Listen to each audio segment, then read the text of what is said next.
Welcome back to Sunrise. And I hope you're logged into Facebook. I hope you have found the TV3 Sunrise page, and I hope you've liked us, and that would enable you to share your thoughts, comments, and questions on anything and everything, especially things that I might be talking about with my guest. Remember that story I started with about Emmanuel, the boy who had to drop out of school after being the school prefect, actually helping other students get scholarships, comes from a poor family, was helped by a kind doctor, went back to school after spending 3 years in hospitals and having had 9 surgeries, all because of what? Buruli ulcer. Well, when you look at the statistics, you can see that Buruli ulcer affects lots of children. Less than 15 years, if you're less than 15 years and you live in the forest belt in one of the areas that is rich with cocoa and gold, you might be exposed to the risk of this. In Ghana, Emmanuel tells me that we have over 20,000 patients, and the cumulative statistics up to the year 2011 are roughly 9,000 sufferers. That's 9,000 people, but nobody's paying much attention. Now, why is this one of the neglected tropical diseases? Why is it not high up on the scale of policymakers and policy program implementers? Is it because the numbers are relatively small? But what about the way it actually looks? It starts out quite harmless, and if you report it at the stage when it's a pimple, you're just going to take a common antibiotic and you'll be cured. If you leave it, though, due to ignorance or poverty or both, you would be coming to a clinic or hospital with an ulcer, and then you're looking at surgery, and that's what happens to 70% of the victims. So you can see how important education is and how much we have to do in that regard. Emmanuel is in the studio with me, but first, take a look at this clip.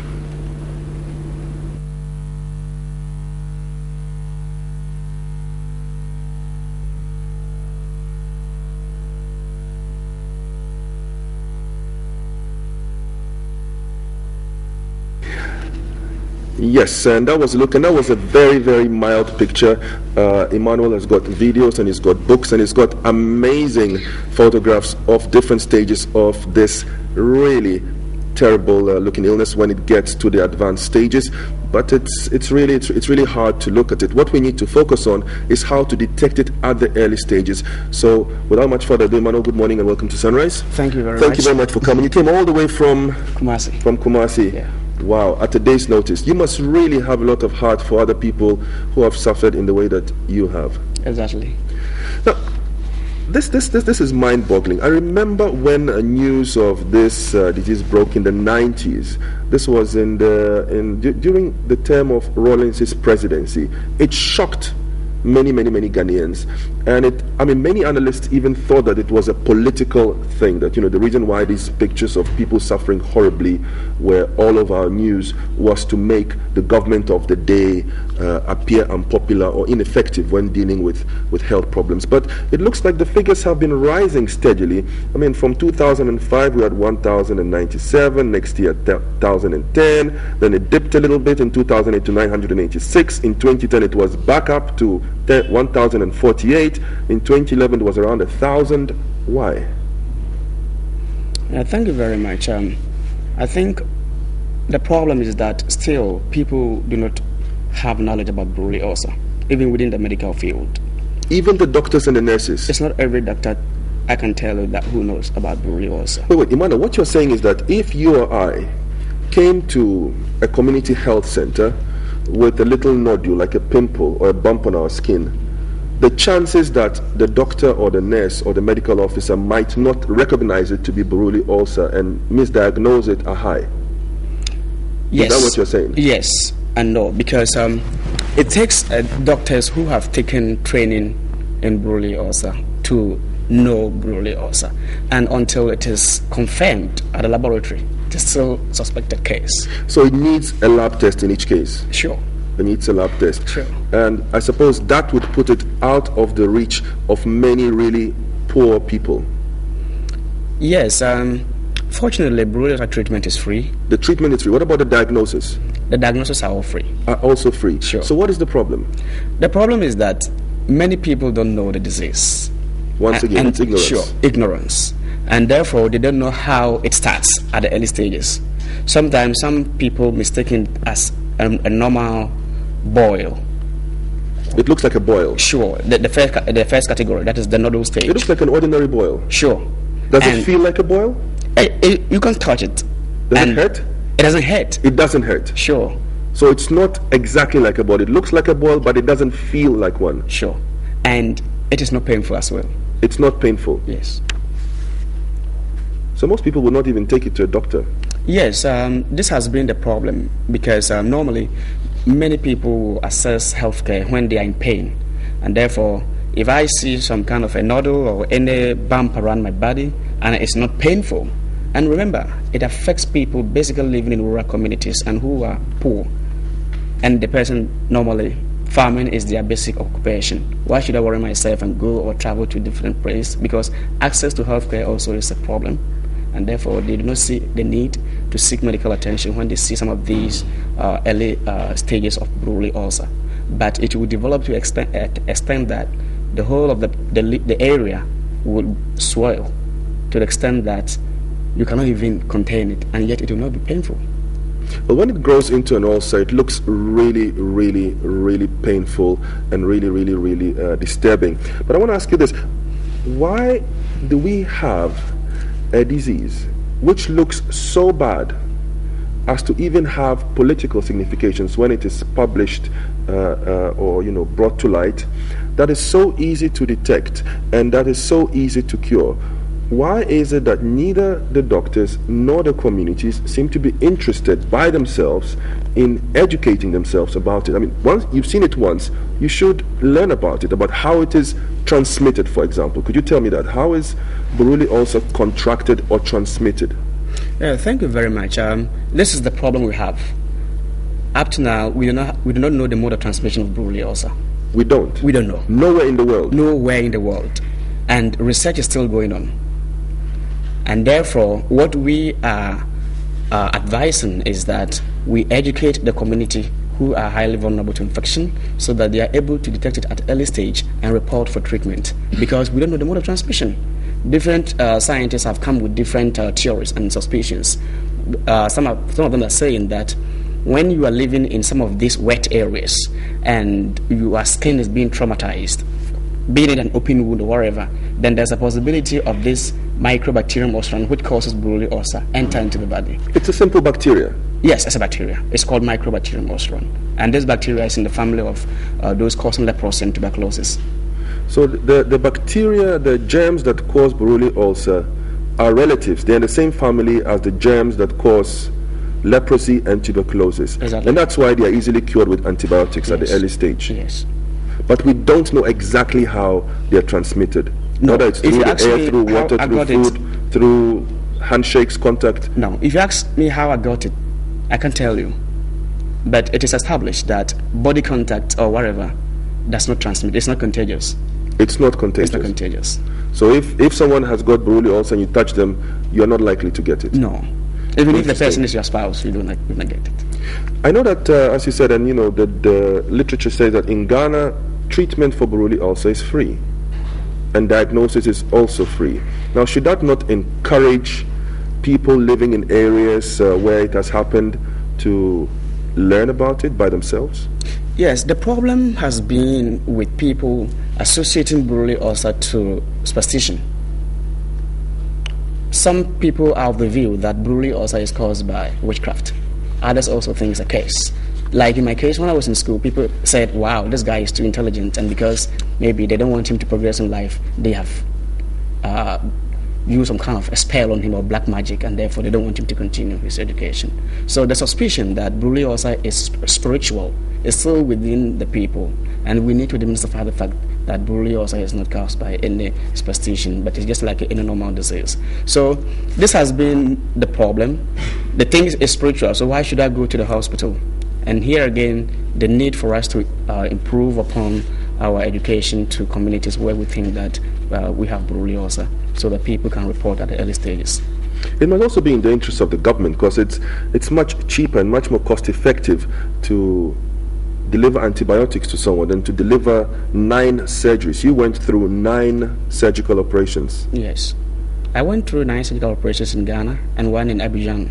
making 10 surgical operations, because after my 3 year stay in the hospital, I could not move my arm. I still had some kind of contractures, and then at my elbow, and then my shoulder, everywhere.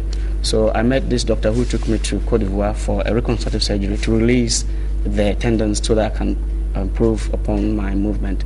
But the problem has to do with stakeholders' interest in the disease, and also funding or logistics needed. Because if I tell you, you contact Dr. Edwin Mpadu, who is doing a great job at the National Buruli Control Program, but he is not getting the assistance needed. The disease has totally been neglected. And therefore, even antibiotics is being supplied by the World Health Organization. Support given to Buruli ulcer treatment is what specifically do we need, and what sort of resources in terms of description and cost could you identify as being key to an effective advocacy and activism program to counteract the ignorance and make early detection a reality in Ghana? Yeah, thank you. According to the WHO, for now, we are focusing on control. And control? What do you mean by control? How to control the disease or minimize it, because we cannot eradicate it. Wait, hold on. But you said we don't know how it is transmitted. So how are we going to control it if we don't even know how it is transmitted, or how it is acquired? We take control measures, for instance, like farmers who are working in wet areas without wearing anything. So if you're able to wear some kind of a Wellington boot, or do wear some kind of protective garments, whatever, to work, we think that you are controlling how to get the disease. But we cannot eradicate it until we know how the disease or the bacteria is being transmitted from the environment to the human body. So what I think, and what we have been doing with my NGO, is that we are educating the community where we think they are vulnerable to infection, because there are some key areas in this country where you can get Buruli ulcer, and therefore we need to go there. We show them some videos made by the World Health Organization, see how the disease is, how it starts at the early stages, so that when you see some of these things around your body, you can go to the hospital. So here we are talking about logistics that will help in terms of health education.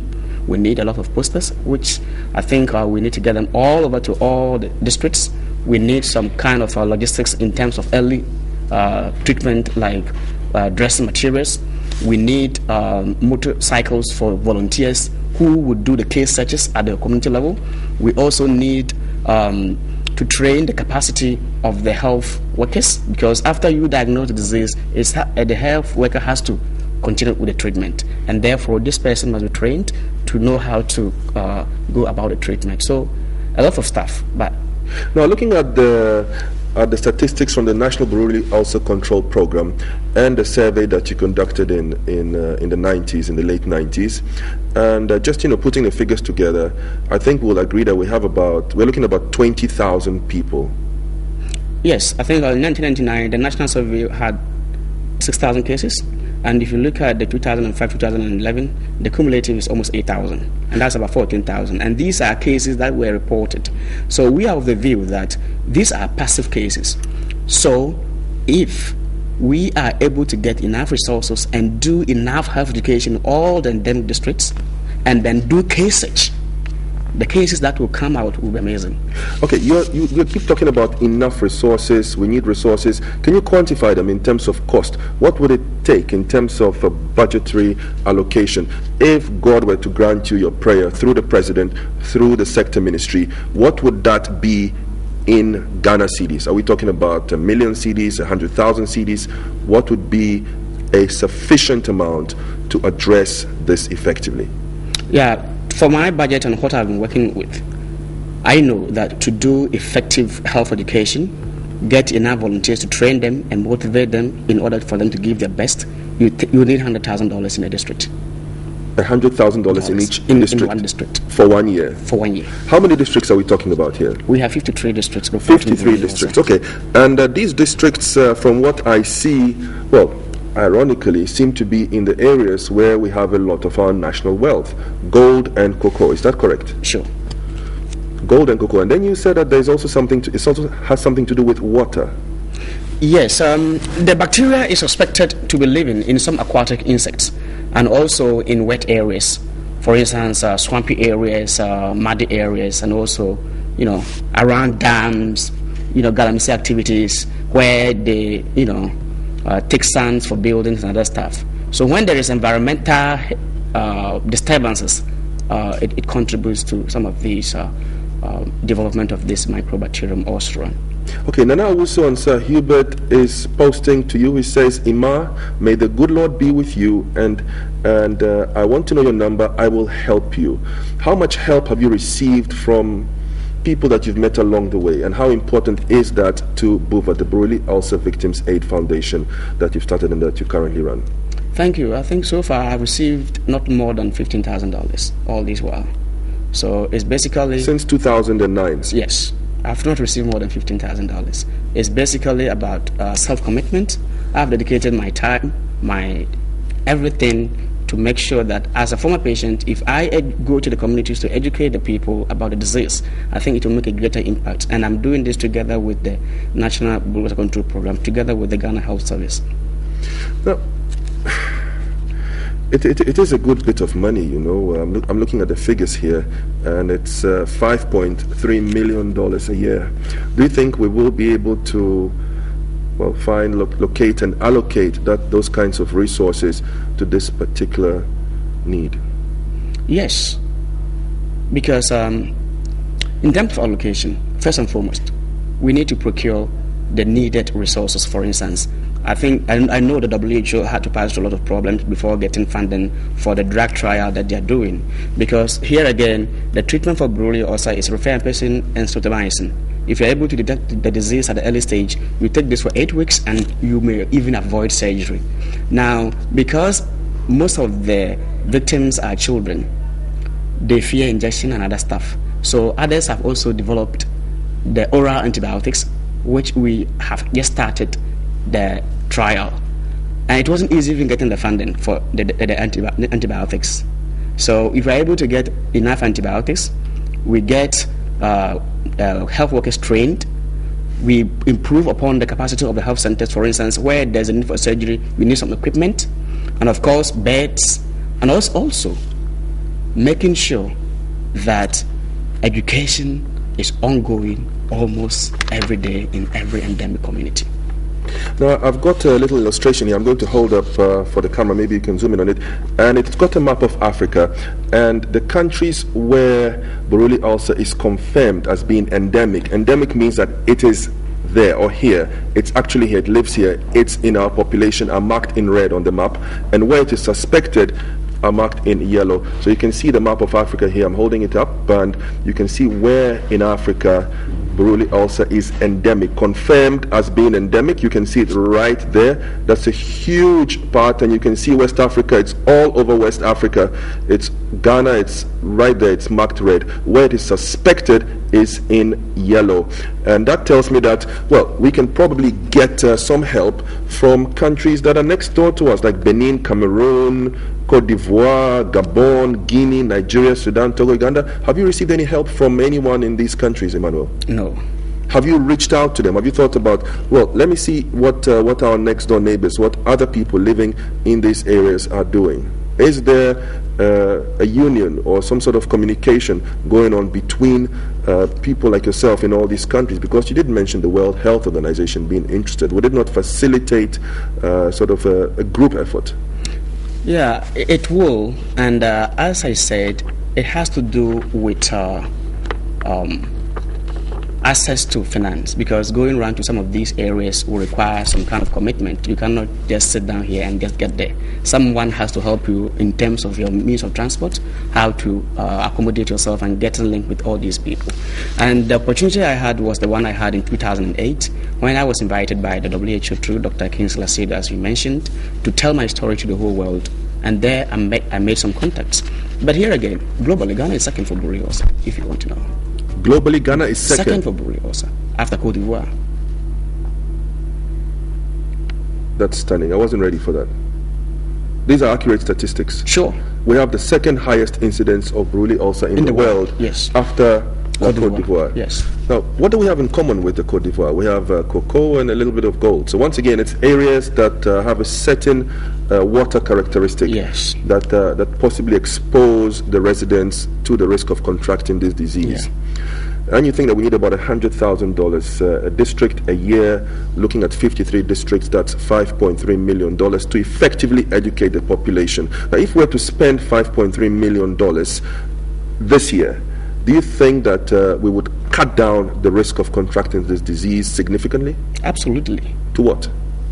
Because I think we are going to get the incidence of the cases being rising up going high for the first year of the intervention, because some of the people are still within these areas where they have no knowledge about Buruli ulcer. So once they are being sensitized and they know that this is the disease, you should expect the case to go up. But as you go into the second year, now the people have been sensitized and they know the disease. Then you see that they can even make a voluntary reporting. So in the subsequent years, the figures will be coming down. The cases are there. But here again, they don't know that what they even have is Buruli ulcer. Somebody is there suspecting that the old lady in the house is bewitching him or her.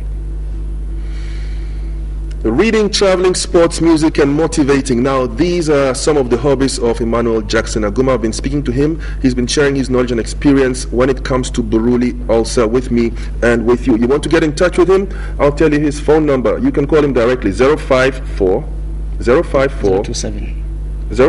Okay, well, I've got two numbers here. The one says 054262711. Is that still right? That one is for somebody I work with. Someone you work with? My main is 027 110 9393. Well, I'm sure our sponsors, Tigo, would love that, because Tigo sponsors Sunrise. We say, smile, you've got Tigo. It'll be nice if Tigo actually joined in with you in your efforts to spread advocacy and knowledge in the effort to prevent the contraction of the disease. 027, once again, this is Emmanuel's number, 027 110 9393. You can also log on to the internet and look for the BUVA Foundation, Buruli Ulcer Victims Assistance or Aid. Is it Aid? Aid. Buruli Ulcer Victims Aid. BUVA. BUVAfoundation.org.